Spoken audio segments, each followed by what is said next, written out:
Assalamualaikum ta'ala alaikum warahmatullahi wabarakatuh. Alhamdulillahi rabbil alamin. Wassalatu wassalamu ala ashrafil anbiya'i wal mursalin Sayyidina wa nabiyina maulana Muhammadin bil qasimil amin wa ala alihi wa sahbihi ajma'in. Subhanaka la ilma lana illa ma 'allamtana innaka antal alimul hakim. Amma ba'd. Qala al-mu'allif rahimahullahu ta'ala wa nafa'ana bihi wa bi'ulumihi fid darain amin. Al-hadithul arba'un, hadith yang ke-40. Ightinamud dunya lil fawzi bil akhirah.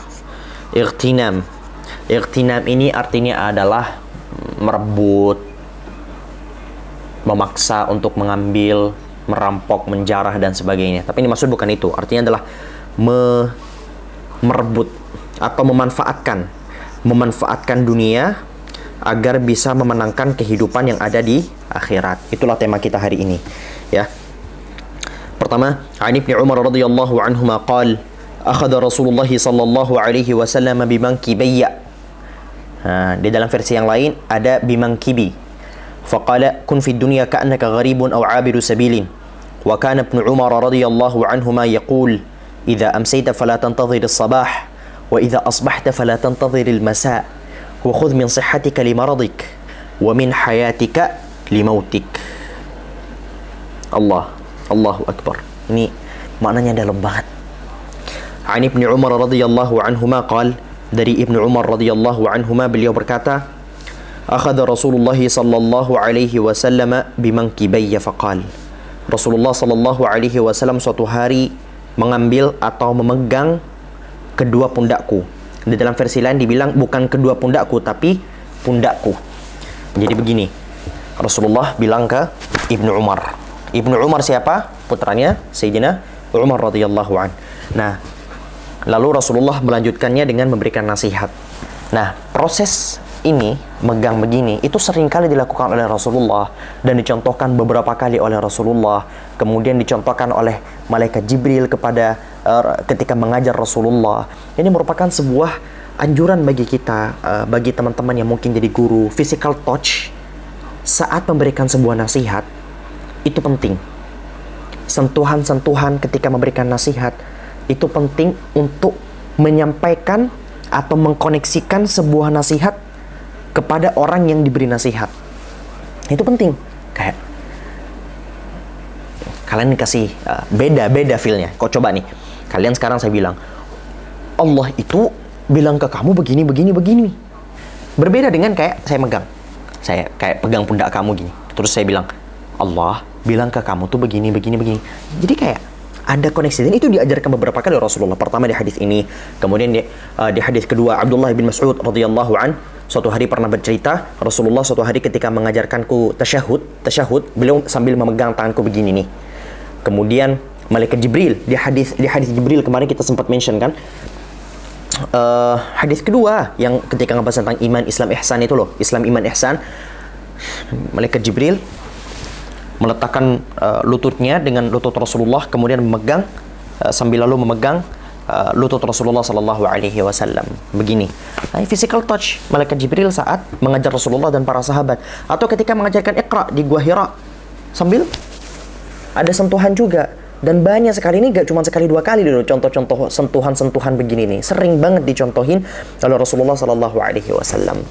Nah, ini adalah sebuah keindahan yang luar biasa yang diajarkan oleh Rasulullah kepada kita. Di Arab ini biasa, di Indonesia biasa tapi nggak sebiasa orang Arab. Gitu. Ya Allah, kopi. Jangan sampai berubah warna. Apa nasihatnya? Sambil dipegang kedua pundak, anggap dipegang kedua pundak, men. Aduh, ya Allah.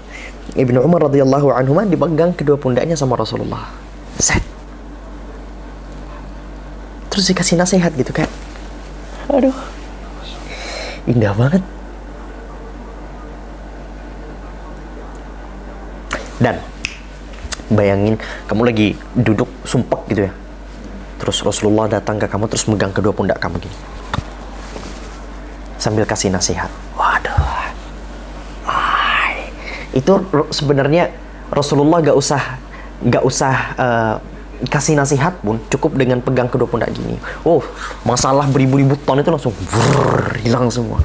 Lihat aja kayaknya udah ya Rabb. Allah. Apa nasihatnya setelah dipegang kedua pundaknya sama Rasulullah? Kun fid dunya ka'annaka gharibun. Hiduplah di dunia seakan-akan kamu itu orang asing. Gimana kehidupan orang asing? Orang asing itu dia gak banyak berpikir panjang terhadap apa yang dia lakukan di situ. Anda orang asing ya, datang ke satu daerah dan Anda asing di daerah itu. Ya apa yang Anda lakukan di sana? Ya Anda melihat segala sesuatu itu seperti ini punya orang, ini punya orang, ini bukan punya saya, ini punya bukan tempat saya. Ya sudahlah, saya seadanya aja saya di sini, sewajarnya aja saya di sini, gak perlu terlalu banyak memperdalam sesuatu sampai saya bangun ini bangun itu. Enggak. Kita di dunia pun diperintah oleh Rasulullah SAW itu begitu. Di hadis sebelumnya kita sempat bahas tentang zuhud kan? Izhad fid dunya, zuhudlah karena di dunia. Maksudnya apa? Bukan berarti gak boleh kerja, bukan berarti gak boleh cari nafkah. Nah, itu kewajiban bahkan, ya, bisa menjadi kewajiban bahkan. Nah, cuman maksudnya jangan sampai pekerjaan kamu itu, jangan sampai proses kamu untuk menggapai dunia itu kamu jadikan sebagai tolak ukur satu-satunya. Enggak. Tolak ukur satu-satunya kita, tujuan satu-satunya kita ada di dunia ini nanti di akhirat. Di akhirat nanti itulah tujuannya. Hari ini kita bekerja. Kalau kerja cuma buat duit, dikasih ke anak, dikasih ke istri, dikasih ke orang terdekat, atau untuk dimanfaatkan sendiri, amit-amit, amit-amit kalau bahasa saya agak kotor. Jadi kotoran. Makan enak, habis makan enak apa? Jadi kotoran, selesai. Dikasih ke istri, jadi kotoran, selesai. Dikasih ke anak, jadi kotoran, selesai. Tapi niatkan itu sebagai ibadah. Agar itu rezeki yang selama ini kamu kumpulkan tidak hanya berupa kotoran. Kamu kasih duit, kamu makan duit itu, ya dalam bentuk makanan tentunya, jangan dimakan langsung. Atau kamu kasih ke istri kamu, kasih ke suami kamu, kasih ke anak kamu, kasih ke orang tua kamu, kasih ke orang terdekat kamu. Kamu niatkan itu untuk Allah, untuk menggapai kehidupan di akhirat yang lebih baik. Setidaknya duit tadi itu terus berjalan manfaatnya sampai nanti di akhirat. Dan di sini Rasulullah mengibaratkan dengan lebih dalam lagi. Nah, ini asing. Yang lebih dalam lagi apa? Awabiru sabilin, atau sebagai musafir. Asing itu masih ada kemungkinan untuk menetap di sana. Sedangkan musafir itu, ya dia jalan begitu doang. Saya musafir datang ke Madura. Ya Madura itu cuma singgah langsung pergi gitu kan. Atau bahkan pergi tanpa harus singgah sedikit pun. Dalam artian kita jadikan dunia itu begini. Kita ambil dari kehidupan dunia sewajarnya aja. Jangan jadikan semua kehidupan ke dunia itu sebagai tujuan utama. Apa yang Allah SWT berikan kepada kita? Allah kasih kita rezeki 100M, ya sudah. Sama Allah memang mau dikasih begitu. Cuman tetap jangan jadikan itu sebagai tujuan utama kehidupan kita di dunia ini. Kaya nggak masalah, kaya. Saya juga pengen kaya. Tapi jangan sampai kaya itu hanya sekedar kaya agar saya bisa foya-foya ini itu. Enggak. Tapi niatlah kaya agar bisa memberikan kebermanfaatan kepada orang lain sehingga kehidupan kita nanti di akhirat itu jauh lebih baik. Jauh lebih baik. Anta ja'ala dunya fi yadik, la fi qalbik. Kamu menjadikan dunia, duit yang kamu tumpuk banyak-banyak itu hanya di tanganmu, bukan di hati kamu. Gimana cara tahunya? Ini sulit banget ini. Sulit banget. Apakah kita sudah sampai di level menjadikan dunia itu ada di tangan kita tanpa di hati kita? Itu sulit banget. Dan ciri-cirinya adalah yang disebutkan oleh para ulama, ketika dunia itu Allah berikan kepada kita, sikap kita tidak berubah. Sikap kita kepada Allah tidak berubah. Sikap kita kepada manusia-manusia lain tidak berubah. Tidak sombong, tidak lupa diri. Dan ketika Allah ambil, kita gak terpuruk, kita gak down, kita gak banyak mengeluh. Allahul musta'an. Bisa gak sih kita nanti sampai di level itu? Amin, semoga bisa ya Rabb. Banyak-banyak berdoa. Dan untuk sampai di level zuhud seperti itu perlu latihan. Sampai di level tawakal, sampai ke level ridha, ya. Sampai di level kita itu betul-betul zuhud terhadap perkara-perkara dunia itu. Memang susah, tapi bisa didapatkan, bisa dilatih. Dan kita sama-sama belajar. Kita sama-sama belajar. Saya belajar untuk terus zuhud. Walaupun sekarang susah, masih cinta. Hati kita ini di sini nih isinya dunia, kepikiran terus. Masih kepikiran. Salah satu contoh Ketidakzuhudan seorang manusia adalah dia itu bingung dan takut besok mau makan apa, besok bakalan kerja apa. Itu salah satu bentuk gagalnya seseorang untuk menjadi zuhud. Allah.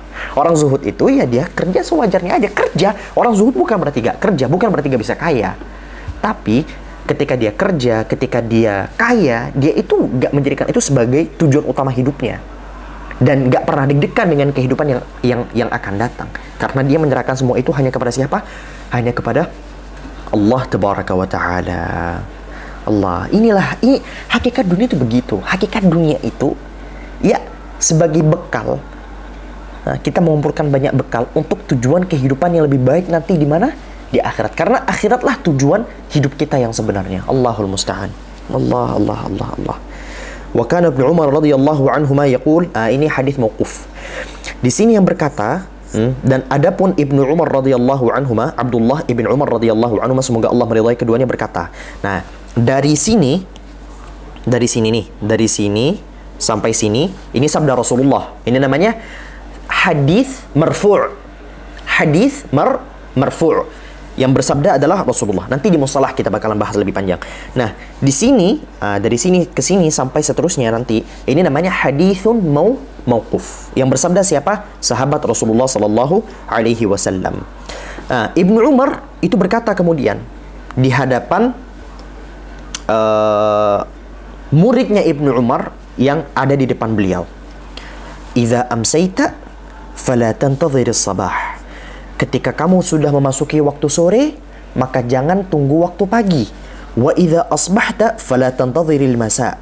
Dan apabila kamu sudah memasuki waktu pagi, jangan nunggu waktu sore. Dalam artian apa? Jangan suka menunda-nunda.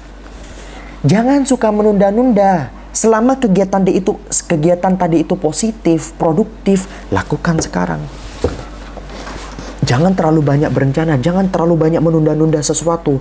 Teman-teman pengen ngafal Al-Quran, pengen belajar lebih giat lagi, pengen lebih alim lagi, jangan ditunda-tunda. Nanti sore, nanti pagi. Karena nunda-nunda adalah sebuah bisikan-bisikan syaitan untuk menggagalkan produktivitas kita pada hari itu.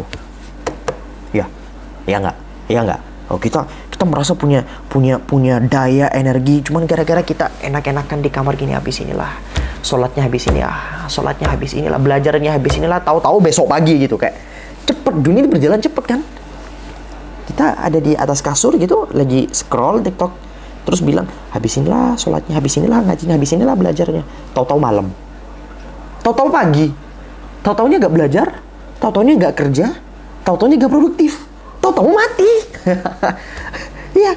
Nah, ini Ibnu Umar bilang, kalau sudah memasuki waktu sore jangan nunggu pagi, kalau sudah waktu pagi jangan nunggu sore. Kerjakan udah. Apa yang kamu bisa lakukan, aktivitas apa yang bisa kamu lakukan untuk Allah, untuk Rasulnya, untuk keluarga kamu semuanya, lakukan langsung. Jangan banyak ditunda-tunda. Wa khudh min sihhatika li maradika. Saat kita sehat, berusaha banyak berbuat sesuatu. Sehingga itu nanti bermanfaat saat kita sakit. Kita sakit gak bakalan nyesel. Iya kan? Begitu pula saat hidup, sebelum mati itu mendatangi kita. Rawahul Bukhari. Hadis tadi diriwayatkan oleh Imam Bukhari. Nah, di dalam hadis lain ada satu hadis, dan hadis ini betul-betul kayak isinya dalam banget, maknanya dalam banget. Irtanim khamsan, ini hadis masyhur. Saya yakin 90% dari teman-teman hafal hadis ini. Irtanim khamsan qabla khamsin. Jagalah atau manfaatkanlah 5 perkara sebelum 5 perkara.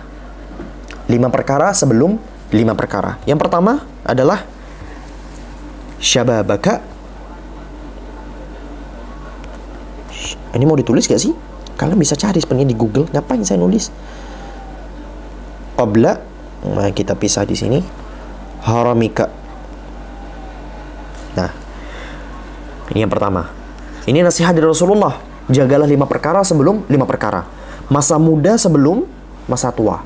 Sehingga saat kita masih muda nih, mumpung kita muda, kita punya kemampuan yang lebih, punya kekuatan lebih, punya daya pikiran jauh lebih kreatif. Let's go brother, let's go sister.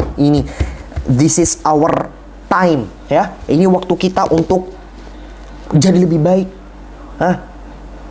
Ini masa yang betul-betul mantep. Bagi kita untuk apa? Mau jadi alim di masa tua? Ini yuk, sekarang kita banyak belajar. Pengen jadi orang sukses di masa tua? Ini waktunya kita bekerja.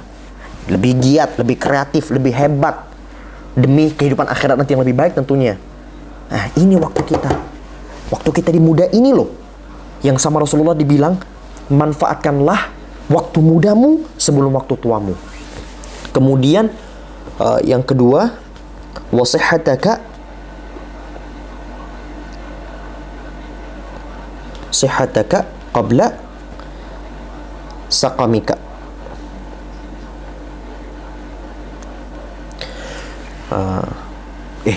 Saya sihataka. Kemudian kita bahas dulu yang kedua. Ketika kita sehat, teman-teman pernah sakit gak? Ketika sakit, atau mungkin banyak yang sakit, pernah gak penyesalan-penyesalan yang teman-teman dapatkan ketika teman-teman merasa tubuh teman-teman sekarang itu sakit? Yuk, makanya mumpung kita masih sehat, mumpung kita masih segar, mumpung kita masih kuat, yuk kita manfaatkan betul tubuh yang Allah Subhanahu wa taala berikan ini. Kemudian waghinaka qabla faqrik. Nah, saat kita punya duit, saat Allah berikan kita rezeki yang melimpah, ayo kita manfaatkan rezeki itu untuk kehidupan akhirat yang lebih baik. Jangan sampai nanti ketika bangkrut itu kita nyesal. Duh, kenapa dulu aku gak manfaatin duit aku buat ini? Kenapa aku dulu gak manfaatin duitku buat ini? Nah, kemudian yang keempat, faragh. Wah, ini nih. Nah, faraghaka qabla shuglik.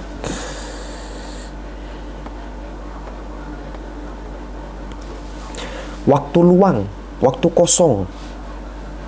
Waktu kosong. Saat kita lagi gak sibuk, saat kita lagi gak sibuk sekarang, waktu masih banyak yang luang, kita manfaatkan waktu-waktu yang luang itu untuk belajar hal-hal yang baru, untuk ibadah, untuk menuntut ilmu. Karena nanti ketika sudah repot punya anak, repot punya suami, repot sama pekerjaan, repot ini itu, kita akan menemukan banyak sekali penyesalan-penyesalan. Kenapa dulu ya aku gak begini? Kenapa ya dulu aku gak begitu?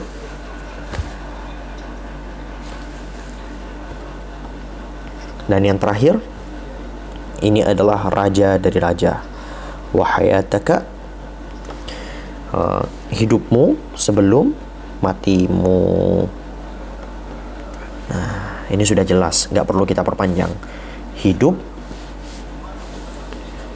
Ini saya nulis apa sih? Nah, wahayataka qabla mautika, hidupmu sebelum matimu. Ini penting untuk dicatat sama teman-teman. Kenapa? Karena nanti ini ada kaitannya dengan kehidupan di akhirat. Begitu. Hadza wallahu subhanahu wa ta'ala alim bissawab. Subhanakallahumma bihamdika asyhadu an la ilaha illa anta astaghfiruka wa atubu ilaik. Saya keingat sesuatu sebelum saya tutup. Rasulullah memberikan nasihat ini kepada siapa? Kepada Abdullah ibn Umar. Kepada Abdullah ibn Umar. Siapa Abdullah bin Umar? Seorang faqihus sahabah, muhaddithus sahabah. Sahabat yang terkenal dengan kezuhutannya, terkenal dengan ilmunya, terkenal dengan hadisnya, terkenal dengan kepakarannya. Dan Rasulullah memberikan nasihat, kamu itu di dunia kamu itu di dunia jangan mikir kamu bakalan hidup lama ya. Dan Rasulullah memberikan nasihat itu kepada Ibnu Umar saat ini enggak, tapi saat di zamannya di mana waktu itu masih ada Abu Bakar, ada Umar, ada Uthman, ada Ali, radhiyallahu anhum ajma'in. Di zaman yang terbaik, di zaman belum ada yang aneh-aneh, belum ada dulu tuh LGBT tiba-tiba kasih proud gitu, pakai bendera-bendera LGBT yang begitu. Bukan di zaman dimana ketika ada orang bilang riba itu haram, dibilang ekstremis. Bukan di zaman dibilang di zaman yang penuh dengan fitnah hari ini, bukan. Dan beliau memberikan nasihat itu kepada Ibnu Umar radhiyallahu anhu. Apalagi dengan kita, nasihat ini lebih penting untuk kita sebenarnya, karena kita hari ini menghadapi zaman fitnah yang begitu luar biasa. Fitnah gak perlu kita keluar dan berinteraksi dengan orang lain. Fitnah bisa muncul dari ini. Nasallallahu alaihi wa afiyah. Hadza wallahu subhanahu wa ta'ala bisawab. Subhanakallahumma bihamdika asyhadu an la ilaha illa anta astaghfiruka wa atubu ilaik. Assalamualaikum warahmatullahi wabarakatuh. Bye bye.